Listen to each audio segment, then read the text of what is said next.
अगर आप कहें ना कि मैं खाली सप्लीमेंट यूज़ कर लूँ तो आप 3 मंथ तक सिर्फ जो है ना सप्लीमेंट्स का असर रहता है, उसके बाद ख़त्म हो जाता है। अक्सर ऐसे होते हैं लोग हमसे कहते हैं हम वॉक नहीं कर सकते, हमारे घुटनों में दर्द होता है। किन लोगों को सप्लीमेंट्स बिल्कुल भी नहीं लेने चाहिए? 30 to 40 एज के बाद आपको सप्लीमेंट्स लेने चाहिए। लेने चाहिए, इससे पहले आपको सप्लीमेंट्स नहीं लेने चाहिए। अपनी डाइट अच्छी कर लें तो हमें ज़रूरत सप्लीमेंट्स की नहीं है। सप्लीमेंट्स लें लेकिन उसके साथ डाइट का टच ज़रूर करें। कि जनाब वजन बढ़ गया, रियलाइज हुआ, अब एहसास तो हो गया, लेकिन अब रिजल्ट्स कब चाहिए? फौरन रिजल्ट्स चाहिए। तो फौरन रिजल्ट्स के चक्कर में समटाइम हम घाटे का सौदा भी कर लेते हैं। तो ऐसी कौन सी गलतियां हैं नंबर 1 जो आप समझती हैं कि हम वेट लॉस जर्नी में कर रहे होते हैं?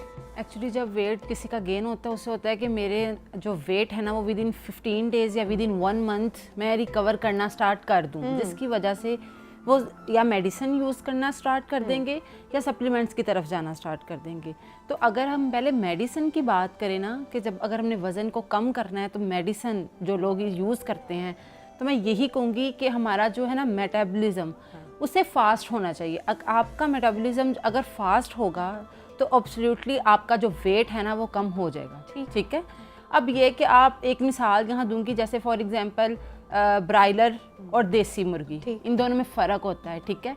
तो हम ज़्यादा प्रेफर करते हैं देसी मुर्गी को। हम एक मेडिकेशन के थ्रू अगर अपना वेट कम करेंगे तो देखें कुदरत का एक निज़ाम है, हर ऑर्गन से दूसरा ऑर्गन हमारी जो बॉडी का है वो रिलेट कर रहे होते हैं, तो हमें उससे साइड इफ़ेक्ट्स होंगे। सही। ठीक है। और वो जब आप मेडिकेशन स्टॉप कर देंगे आपको नहीं पता आपका वेट दोबारा गेन हो जाएगा। ठीक है। और उसके साथ आपको हार्मोन्स का भी इशू हो सकता है जो कि हमें नहीं पता होता। ठीक है।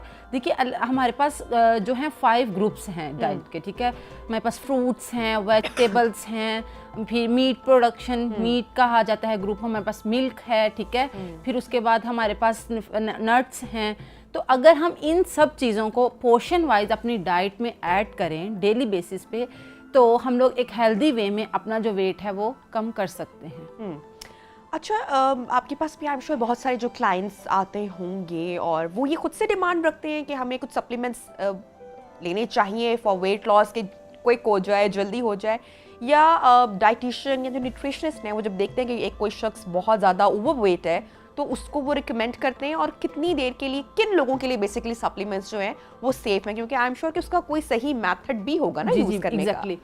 बात इस तरह से है कि आपके पास वेट गेन का ओबेसिटी पेशेंट आपके पास आ गया है। ठीक है।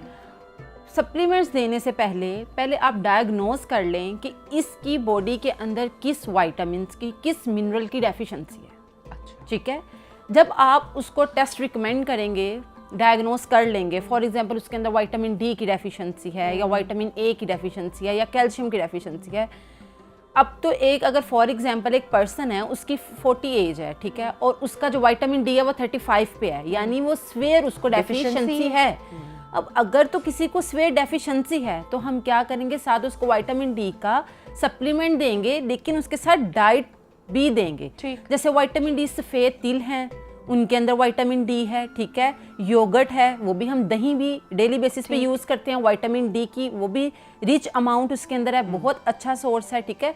तो डाइट भी साथ देंगे, फिर हम उसको अगर स्वेयर डेफिशिएंसी है तो उसको साथ विटामिन या सप्लीमेंट साथ रिकमेंड कर देंगे। ठीक है। बट सप्लीमेंट्स आपकी अगर आप कहें ना कि मैं खाली सप्लीमेंट यूज़ कर लूँ तो आप 3 मंथ तक सिर्फ जो है ना सप्लीमेंट्स का असर रहता है, उसके बाद ख़त्म हो जाता है। ठीक है। तो जब आप देखें आपने साथ सप्लीमेंट स्टार्ट करवाया पेशेंट को, ठीक है, साथ आप अपनी डाइट को रिलेट कर रहे हैं, डाइट आपने उतनी देती जानी है। बाद में with the passage of time जब आप देखें कि उसकी जो है अमाउंट मॉडरेट हो चुकी है, ठीक है, फिर आप सप्लीमेंट्स बंद करवा दें और उसकी डाइट को उस तरह में रख देंगे ताकि उसकी डाइट प्रॉपर रहे। ठीक है। तो इस तरह वो मेडिसिन पे भी नहीं लगा होगा, अदवायात पे भी नहीं लगा होगा और उसकी थ्रू अपनी डाइट के नेचुरल वे में एक उसका काम हो जाएगा। अच्छा, यहाँ पे ये बात कहना बहुत ज़रूरी है आई थिंक कि अवेयरनेस के हवाले से, जैसे कि मैंने प्रोग्राम के आगाज़ में भी कहा था कि हम हर चीज़ अपने ऊपर खुद से एक्सपेरिमेंट कर रहे होते हैं, क्योंकि हमारे कज़न के ऊपर बहुत अच्छे रिजल्ट्स आए, हमारे किसी सिबलिंग के ऊपर बहुत अच्छे रिजल्ट्स आए, हमारे किसी फ्रेंड्स के ऊपर बहुत अच्छे रिजल्ट आए, तो हमें लगता है कि भाई अब ये तो हमें भी, तुमने क्या किया जब मैंने तो ये किया, चलो मैं भी याद से, और विदाउट एनी टेस्ट, जैसा कि आप बता रहे हैं कि डिफरेंट तरह की डेफिशिएंसीज हैं, आपकी बॉडी टाइप क्या है, आपकी बॉडी में कौन से मिनरल विटामिन की कमी है, और वो सब कुछ तहकीक किए बगैर आप बस किसी के कहने पर वो एक चीज़ स्टार्ट कर लेते हैं। सो ये नुकसानदेह है ऑब्वियसली। जी बिल्कुल, देखें आपको नहीं, आप अभी सिर्फ अपना एक पॉइंट देखते हैं कि हमारा वेट बढ़ रहा है आजकल के बच्चे। अच्छा, सबसे पहले तो मैं पूछूंगी कि आप मुझे बताइएगा, सॉरी टू कट यू, कि supplements, weight loss supplements, dietitian या जो न्यूट्रिशनिस्ट हैं वो किन लोगों को रिकमेंड करती हैं या सजेस्ट करती हैं? देखिए, जिनका फिजिकल एक्टिविटी बिल्कुल भी नहीं है, ठीक है, वेट बहुत ज़्यादा है, हम उन्हें सप्लीमेंट्स साथ देंगे। अक्सर ऐसे होता है, लोग हमसे कहते हैं हम वॉक नहीं कर सकते, हमारे घुटनों में दर्द होता है और फिजिकली एक्टिविटी उनकी नहीं होती, ठीक है, फिर हम तब उसको रिकमेंड करेंगे ताकि उसका जल्दी से थोड़ा सा वेट कम हो। फिर उसके बाद जब उसका थोड़ा कम होना स्टार्ट होगा तो ऑब्वियसली उससे वॉक स्टार्ट हो जाएगी, वो वॉक इजीली कर सकता है, वो फिजिकल एक्टिव रह सकता है। तो फिर हम लोग उसको डाइट पे ले आएंगे, लेकिन स्टार्ट में हम उसको सप्लीमेंट्स देंगे ताकि थोड़ा सा जल्दी वेट कम हो जाए। ठीक है, अब किन लोगों को सप्लीमेंट्स बिल्कुल भी नहीं लेने चाहिए? अक्सर मैं देखती हूँ कि जो मेरी एज ग्रुप के जो अक्सर लोग होते हैं जो कि इतना ओवरवेट भी नहीं होते, but you know just to stay fit और बहुत स्लीक और बहुत दुबला होने के लिए बहुत जहद कर रहे होते हैं, so they started doing it. 30 to 40 age के बाद आपको सप्लीमेंट्स लेने चाहिए, इससे पहले आपको सप्लीमेंट्स नहीं लेने चाहिए, ठीक है। हम एक हेल्दी हैं, हम अपनी जो भी रिक्वायरमेंट है डेली बेसिस पे घर में सब वेजिटेबल्स बन रहे हैं, हम कोई ना कोई फ्रूट का ले लेते हैं, ठीक है, दूध भी किसी तरह से पूरा हो जाता है, ठीक है, दही भी ले लेते हैं।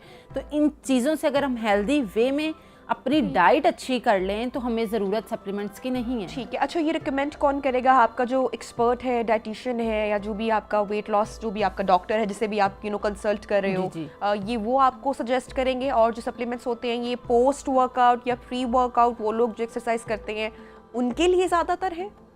जी बिल्कुल, ये उनके लिए है। आपका डॉक्टर है ना, वही आपको रिकमेंड करेगा कि आपकी इस टाइम बॉडी को किस चीज़ की रिक्वायरमेंट है या किस चीज़ की स्वेट डेफिशिएंसी है, तो आपने ये जो है सप्लीमेंट वो यूज़ करना है। और वो आपको बताएगा भी कि आपने 15 डेज में 1 लेना है, मंथ में 1 दफ़ा लेना है, या 1 वीक के बाद सप्लीमेंट यूज़ करना है, ठीक है, और आपको वही सब बताएगा।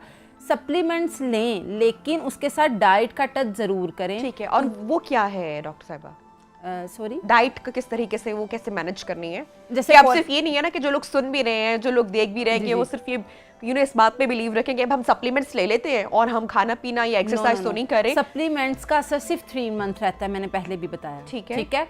आप वो 3 मंथ छोड़ देंगे, आपको फिर वही स्वेट डेफिशिएंसी होगी, ठीक है। तो हमने मेडिकेशन पे तो नहीं ना रहना, सप्लीमेंट्स पर तो नहीं ना अपनी लाइफ को रख देना कि बस मैं टैबलेट ले लूंगा और बस। Lifestyle modification is very important, yes बिल्कुल। तो हमने अपनी डाइट को ऐसे, अगर फॉर एग्जांपल एक सप्लीमेंट हम रिकमेंड कर रहे हैं, हमें पता है इस सप्लीमेंट के थ्रू इनको ये चीज़ें इतनी रेंजेस में या इतनी एनर्जी, इतनी कैलोरीज में या इतनी चीज़ों में जा रही है, उसके लिहाज से हम उसकी BMI और एज के अकॉर्डिंग जो है हम उसका डाइट प्लान सेट करेंगे।